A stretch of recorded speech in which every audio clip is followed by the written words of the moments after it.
Bakit laging mukhang mayaman ang ibang tao? Maraming tao ang feeling behind dahil sa comparisons. Pero minsan mali ang iniisip tungkol sa progress. Baka hindi ka behind, mali lang perspective mo. Panoorin mo to dahil baka magbago mindset mo. Follow, share, at subscribe para sa Money Insights. Manatili hanggang dulo para sa malinaw na realization.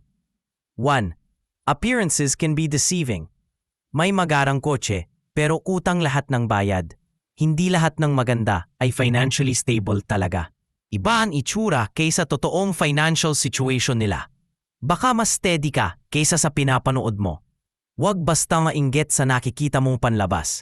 Reality minsan ay malayo sa ipinapakita niya. 2. Iba-iba ang spending priorities ng bawat tao. Iba ang goals, kaya iba rin ang spending habits. Yung iba gamit bilhin, yung iba investments inuuna. Hindi ibig sabihing mayaman sila dahil magastos sila. Mas advantage yung marunong mag-invest ng maaga. Kung practical ka, mas ahead ka long-term financially. Priorities ng tao ay hindi laging parang sayo. 3. Real wealth is quiet most of the time. Yung may pera, hindi kailangang mag-flex online. Tahimik ang totoong yaman at hindi maingay. Hindi nila kailangang validation galing sa iba. Mas pinipili nila privacy kaysa attention palagi. Wealth grows silently, habang iba nagpo-post lamang.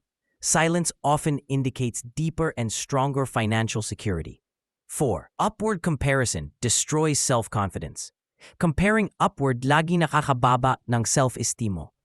Hindi mo tinitingnan yung mas hirap kaysa sayo. Focus mo napupunta lang sa mas mataas palagi. Nakalimutan mong may ginagawa kang progress silently.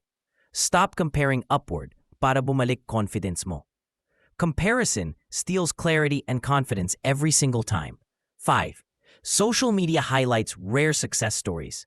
Internet shows wins, pero hindi struggle behind everything. Hindi mo nakikita failures na kasama sa success. Rare moments lang ang pinapakita bilang normal wins. Nakaka-pressure dahil unrealistic expectations ang nafu-form tuloy. Kaya wag isipin ikaw lang ang nahihirapan. Success online hides thousands of unseen painful attempts. 6. You don't see sacrifices behind someone's wealth. Hindi mo alam anong pagod mayroon sila. Hindi rin madali lahat kahit mukha effortless palagi. May stress, pressure, at sacrifices behind every achievement. Hindi yan nakikita kahit araw-araw mo silang makita. Mukhang madali pero may bigat behind everything. Success often hides countless nights of silent sacrifice. 7. Some people look rich dahil may family backing. Iba ang life kapag may family financial support. Mukhang effortless kasi may safety net silang malaki. Hindi lahat na success ay sariling kayod at hirap. Huwag ikumpara sarili sa privileged starting point nila. May advantage sila kaya mukhang mabilis umangat. Unfair comparison yan dahil magkaiba kayo situations. 8. Your progress is real kahit hindi flashy. Steady improvement mo ay mas valuable long-term. Hindi kailangan flashy para maging meaningful progress. Consistency builds wealth kahit mabagal ang pacing. Long-term mindset mo nagbibigay ng financial stability. Discipline mo nagbubunga kahit hindi pansinin ngayon. Quiet growth eventually becomes undeniable, tangible success. Stop comparing dahil iba-iba financial journey ng lahat. Focus ka sa sarili para mas mabilis umangat.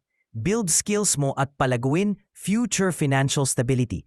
Appreciate progress kahit maliit, basta consistent daily.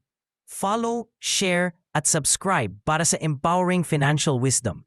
Stay committed dahil success comes through steady, disciplined growth.